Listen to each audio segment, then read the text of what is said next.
SL Bhyrappa ಅವರ ನಿಧನಕ್ಕೆ ಪ್ರಧಾನಿ ನರೇಂದ್ರ ಮೋದಿ ಅವರು ಸಂತಾಪವನ್ನು ಸೂಚಿಸಿದ್ದಾರೆ. ಎಕ್ಸ್ ಖಾತೆಯಲ್ಲಿ ಸಂತಾಪವನ್ನು ಸೂಚಿಸಿದ್ದಾರೆ ಪ್ರಧಾನಿ ನರೇಂದ್ರ ಮೋದಿ ಅವರು. ಭೈರಪ್ಪನವರ ಒಡನಾಟವನ್ನು ನೆನೆದು ಪ್ರಧಾನಮಂತ್ರಿ ಅವರು ಎಕ್ಸ್ ಖಾತೆಯಲ್ಲಿ ಸಂತಾಪವನ್ನು ಸೂಚಿಸಿದ್ದಾರೆ.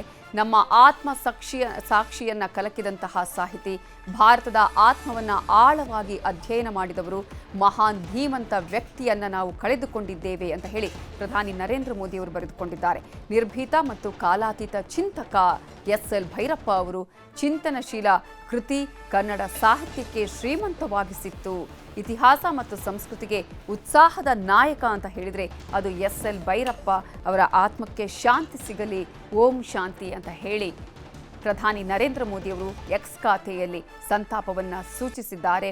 ಪ್ರಧಾನಿ ನರೇಂದ್ರ ಮೋದಿ ಅವರು ಹಾಗೆಯೇ ಎಸ್ಎಲ್ ಭೈರಪ್ಪ ಅವರು ಇರುವಂತಹ ಫೋಟೋವನ್ನು ಕೂಡ ಅವರು ಆ ಎಕ್ಸ್ ಖಾತೆಯಲ್ಲಿ ಹಂಚಿಕೊಂಡಿದ್ದಾರೆ. ಜೊತೆಗೆ ಪದ್ಮಭೂಷಣ ಪ್ರಶಸ್ತಿಯನ್ನು ಸ್ವೀಕರಿಸಿದಂತಹ ಸಂದರ್ಭ ಆಗಿರ್ಬೋದು. ಜೊತೆಗೆ ಎಸ್ಎಲ್ ಭೈರಪ್ಪ ಅವರು ಯಾವ ರೀತಿಯಾಗಿ ಪ್ರಧಾನಿ ನರೇಂದ್ರ ಮೋದಿ ಅವರ ಬಗ್ಗೆ ಒಂದು ಮೆಚ್ಚುಗೆಯನ್ನು ಇಟ್ಟುಕೊಂಡಿದ್ರು ಅಂತ ಹೇಳಿದ್ರೆ 2014ರಿಂದ ಇದೀಗಲೂ ಕೂಡ ಏನು ಪ್ರಧಾನಮಂತ್ರಿ ಆಗಿರುವಂತಹ ಪ್ರಧಾನಿ ನರೇಂದ್ರ ಮೋದಿ ಅವರು ಈಗಲೂ 94 ವರ್ಷದ ಅಭಿಮಾನಿ ಇದ್ದಾರೆ ಅಂತ ಹೇಳಿದ್ರೆ ಅದು ಎಸ್ಎಲ್ ಭೈರಪ್ಪ ಅವರು.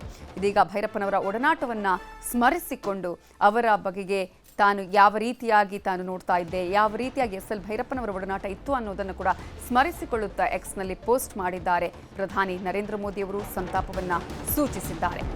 ಮಹಾನ್ ಧೀಮಂತ ವ್ಯಕ್ತಿಯನ್ನ ಕಳ್ಕೊಂಡಿದ್ದೇವೆ ಅಂತ ಹೇಳಿ ಪ್ರಧಾನಿ ನರೇಂದ್ರ ಮೋದಿ ಎಕ್ಸ್ನಲ್ಲಿ ಪೋಸ್ಟ್ ಮಾಡಿದ್ದಾರೆ.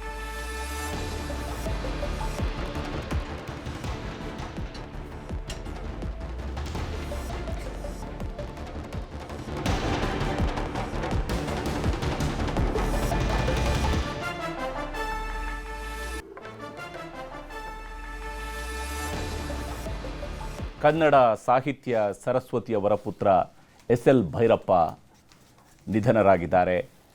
ಕನ್ನಡ ಕಾದಂಬರಿ ಲೋಕದಲ್ಲಿ ಶಾಶ್ವತವಾದಂತಹ ಅತಿದೊಡ್ಡ ಹೆಜ್ಜೆ ಗುರುತನ್ನು ಮೂಡಿಸಿದಂಥವರು ಎಸ್ಎಲ್ ಭೈರಪ್ಪ. ಅಸಂಖ್ಯಾತ ಓದುಗರು ಅವರ ಪ್ರತಿ ಪುಸ್ತಕದ ಬಿಡುಗಡೆಯೂ ಕೂಡ ಒಂದು ರೀತಿಯ ಸಂಭ್ರಮ ಆಗ್ತಾ ಇತ್ತು ಅವರ ಓದುಗರ ಪಾಲಿಗೆ. ಯಾಕಂದರೆ ಅವರು ಬರೆದಿರತಕ್ಕಂತಹ ಪ್ರತಿ ಕೃತಿಯಲ್ಲೂ ಕೂಡ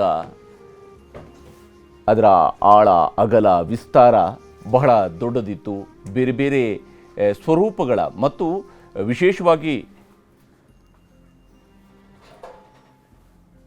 ವಿಶೇಷವಾಗಿ ಅವರ ಪರ್ವ ಮತ್ತು ಉತ್ತರಾಖಂಡ, ಒಂದು ಮಹಾಭಾರತದ ಬಗ್ಗೆ ಮತ್ತೊಂದು ರಾಮಾಯಣದ ಬಗ್ಗೆ, ಪುರಾಣದ ಕಥೆಗಳನ್ನು, ಆ ಸಾಹಿತ್ಯವನ್ನು ತುಂಬ ಆಪ್ತ ಸ್ವರೂಪದಲ್ಲಿ ಮತ್ತು ಅದನ್ನು ಅದ್ಭುತ ರೀತಿಯಲ್ಲಿ ಕಟ್ಟಿಕೊಟ್ಟಂಥವರು ಎಸ್ಎಲ್ ಭೈರಪ್ಪ. ಭೈರಪ್ಪ ಅವರು ತನ್ನ ಕಡೆಯ ಸಂದರ್ಶನವೊಂದರಲ್ಲಿ ಹೇಳಿರುವಂತಹ ಮಾತುಗಳನ್ನು ಈಗಷ್ಟೇ ಓದ್ತಾ ಇದ್ದೆ.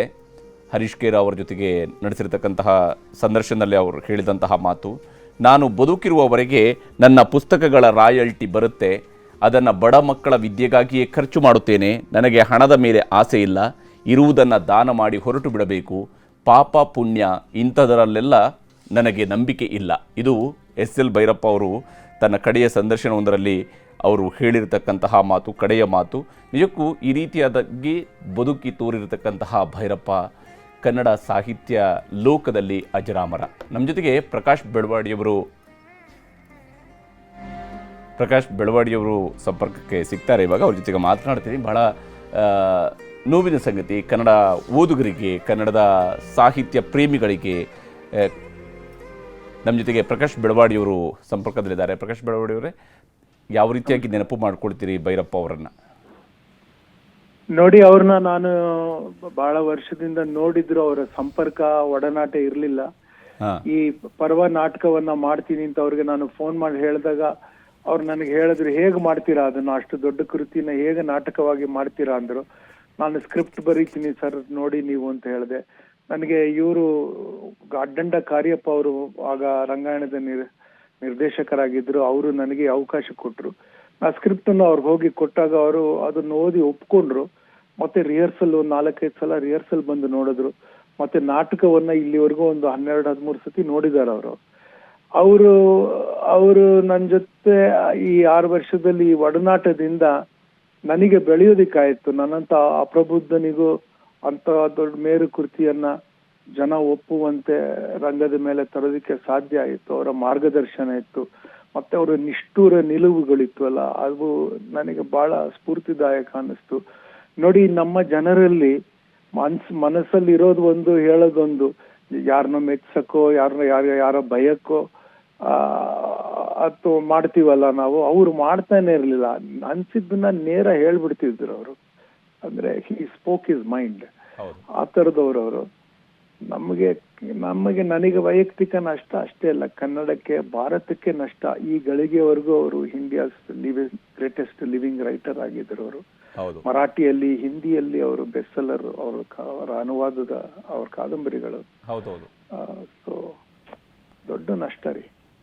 ವಿಶೇಷವಾಗಿ ಪರ್ವದ ಬಗ್ಗೆನೇ ತಾವು ನಾಟಕವನ್ನು ನಿರ್ದೇಶನ ಮಾಡ್ತಾ ಇರುವಂಥದ್ದು, ಮತ್ತು ಪರ್ವ ಕಾದಂಬರಿನ ಬರೆಯೋದಕ್ಕಿಂತ ಮುಂಚಿತವಾಗಿ ಅದಕ್ಕೆ ಬೇಕಾಗಿ ಅವರು ನಡೆಸಿರ್ತಕ್ಕಂತಹ ಒಂದು ರಿಸರ್ಚ್ ಇದೆಯಲ್ಲ, ಅದು ಬಹಳ ವಿಸ್ತೃತವಾಗಿ ಮಾಡಿರ್ತಕ್ಕಂತಹ ರಿಸರ್ಚನ್ನು ಅವರು ಅದಕ್ಕಾಗಿ ಮಾಡ್ಕೊಳ್ತಾರೆ. ಕೇವಲ ಅವರು ಪರ್ವವನ್ನು ಬರುವಾಗ ವ್ಯಾಸ ಭಾರತವನ್ನು ಮಾತ್ರನೇ ಅಲ್ಲದೇನೆ ಅದರ ಜೊತೆಗೆ ಅದನ್ನು ಅವರು ನೋಡಿದಂತಹ ಪರ್ವದ ಸ್ವರೂಪ, ಅದನ್ನ ಕಟ್ಟಿಕೊಡುವಂತಹ ರೀತಿ, ಇದರ ಬಗ್ಗೆ ಯಾವತ್ತಾರ ಅವ್ರ ಜೊತೆ ಮಾತಾಡಕ್ಕೆ ಸಾಧ್ಯ ಆಯ್ತಾ ಬಿಡೋಡಿ? ಅಯ್ಯೋ, ಖಂಡಿತ ತುಂಬಾ ಸತಿ ಮಾತಾಡಿದೀನಿ. ಅವರ ನಿಲುವು ಏನಿತ್ತು ಅಂದ್ರೆ, ನೋಡಿ, ಇದು ಮಹಾಭಾರತದ ಸಂಗತಿಗಳನ್ನ ಇಟ್ಟುಕೊಂಡು ನಾನು ಮಾಡಿರೋದು.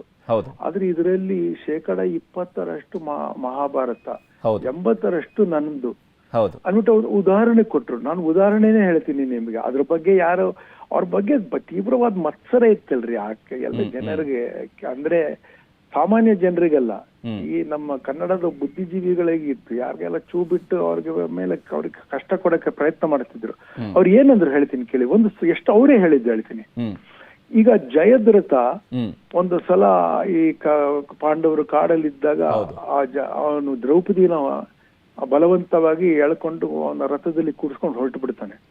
ಭೀಮಂಗಿದು ಗೊತ್ತಾಗಿ ಅವನು ಜಯದ್ರಥನ ತೆರೆದು ಅವನು ಹೆಡೆಮುರಿ ಕಟ್ಟಿ ಬಂದು ಅವನು ಯುಧಿಷ್ಠರನ ಮುಂದೆ ಅವನನ್ನ ಹಾಕಿ, ಅಣ್ಣ ನೋಡು, ಇವನು ನಮ್ಮ ಹೆಂಡತಿಯನ್ನ ಬಲವಂತಾಗಿ ಎಳ್ಕೊಂಡು ಹೋಗ್ತಿದ್ದ, ಈಗ ಇವನಿಗೆ ನಾನು ಕೊಂದು ಬಿಡ್ಲಾ ಅಂತ ಕೇಳ್ತಾನೆ.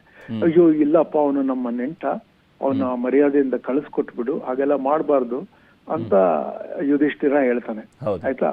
ಅದಕ್ಕೆ ಅರ್ಜುನನು ಬೆಂಬಲ ಕೊಡ್ತಾನೆ ಯುಧಿಷ್ಠಿರಂಗೆ.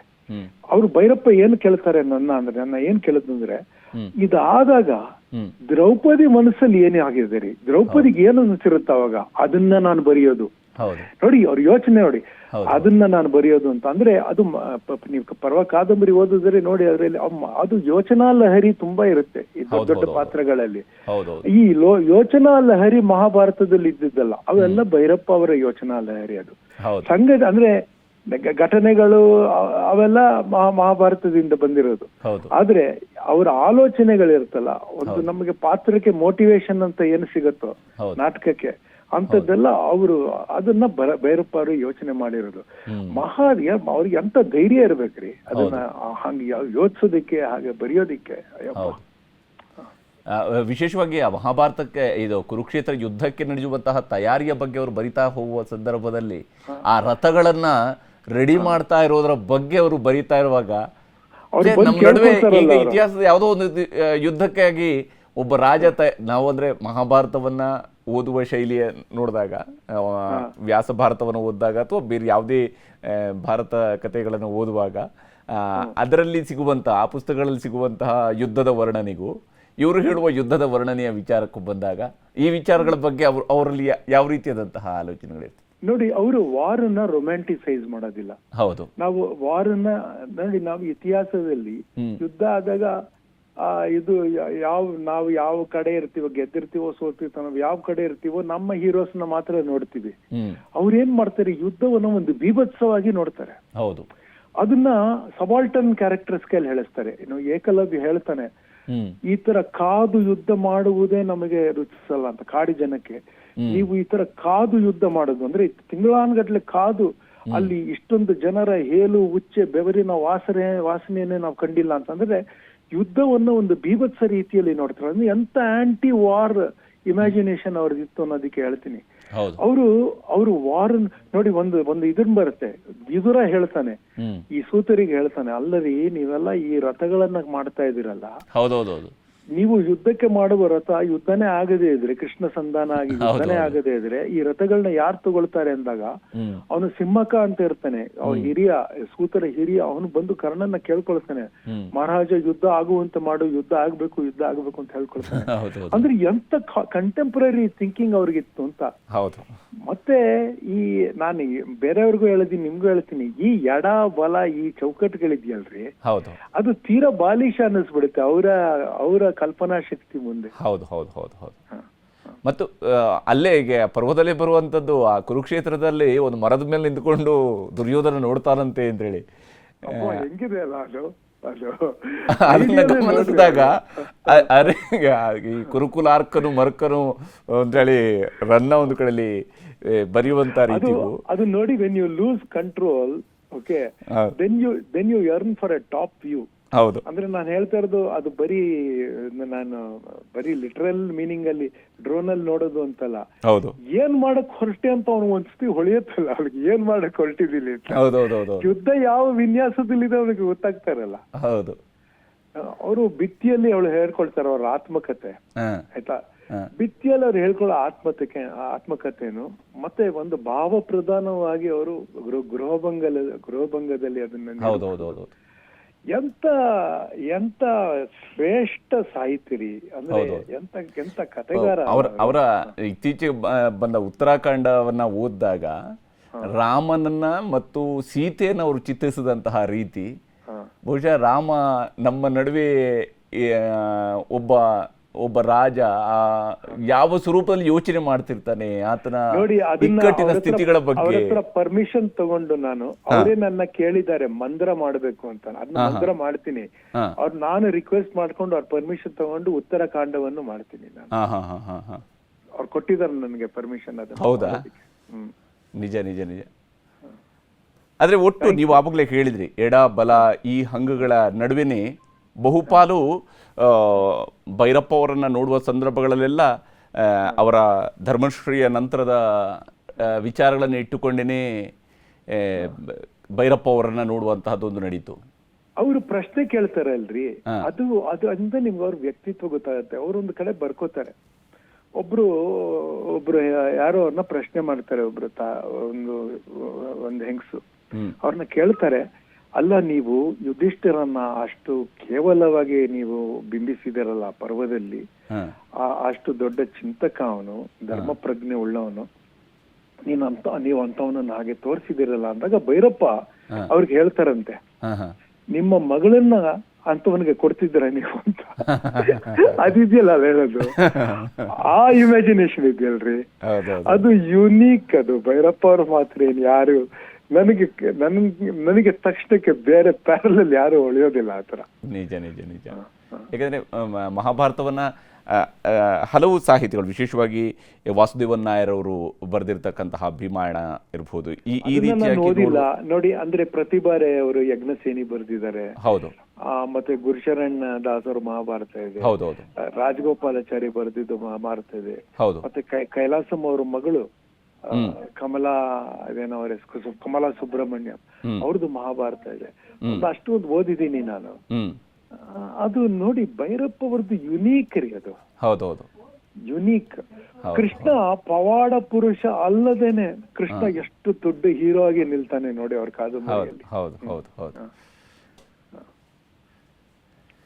ಭೈರಪ್ಪ ಅವ್ರನ್ನ ಇವತ್ತು ಕಳ್ಕೊಂಡಿದ್ದೀವಿ, ಬಟ್ ಅವರು ಖಂಡಿತವಾಗ್ಲೂ ಅಜರಾಮರರಾಗಿರುವಂಥವ್ರು ಕನ್ನಡ ಸಾಹಿತ್ಯದ ವಿಚಾರಕ್ಕೆ ಬಂದಾಗ. ಯಾಕಂದರೆ ಅವರು ಸೃಷ್ಟಿಸಿರ್ತಕ್ಕಂತಹ, ತಾವು ಕೂಡ ಆವಾಗಲೇ ಮೆನ್ಷನ್ ಮಾಡಿದೆ, ದಾಟು ಕೃತಿ ಬಹುತೇಕ ಭಾರತದ ಎಲ್ಲ ಭಾಷೆಗಳಿಗೂ ಕೂಡ ಅದು ಅನುವಾದಗೊಂಡಿರ್ತಕ್ಕಂತಹ ಕೃತಿ. ಅದು ಎಲ್ಲ ಗಡಿಗಳನ್ನು ದಾಟಿರ್ತಕ್ಕಂತಹ ಕೃತಿಯ ದಾಟು ಕೃತಿ. ಈಗ ಪರ್ವ ನೋಡಿ, ಮ್ಯಾಂಡರಿನ್ ಮತ್ತೆ ರಷ್ಯನ್ ಅಲ್ಲೇ ಆಯ್ತು ಅದರದ ಟ್ರಾನ್ಸ್ಲೇಷನ್. ಹೌದು. ಅದೇ ನಾವು ಭಾರತ ಕಳ್ಕೊಂಡಿದೆ. ನಮ್ಗೆ ಇಂಥ ಒಂದು ಧ್ವನಿ, ಈ ನೇರವಾಗಿ ಹೇಳೋರು ಮತ್ತೆ ಭಯವಿಲ್ಲದೆ ವಿಶ್ಲೇಷಣೆ ಮಾಡೋರು ತರ್ಕಕ್ಕೆ ಏನೋ ಮಾನ್ಯತೆಯನ್ನು ಕೊಟ್ಟು ಹೌದು, ಒಂದು ಅಂತಃಕರಣದ ನುಡಿಯನ್ನ ಹೇಳಬಲ್ಲ ಒಂದು ವ್ಯಕ್ತಿತ್ವ ಅವರದು. ಭಾರತ ಕಳ್ಕೊಂಡಿದೆ. ನಿಜ ನಿಜ. ಪ್ರಕಾಶ್ ಬೆಳವಾಡಿ ಅವರೇ, ಧನ್ಯವಾದ ನಮ್ಮ ಜೊತೆಗೆ ತಮ್ಮ ಅಭಿಪ್ರಾಯಗಳನ್ನು ಶೇರ್ ಮಾಡ್ಕೊಂಡಿದ್ದಕ್ಕಾಗಿ. ಇದು ಎಸ್ ಎಲ್ ಭೈರಪ್ಪ ಅವರ ಬಗ್ಗೆ ಪ್ರಕಾಶ್ ಬೆಳವಾಡಿ ಅವರ ಮಾತುಗಳು.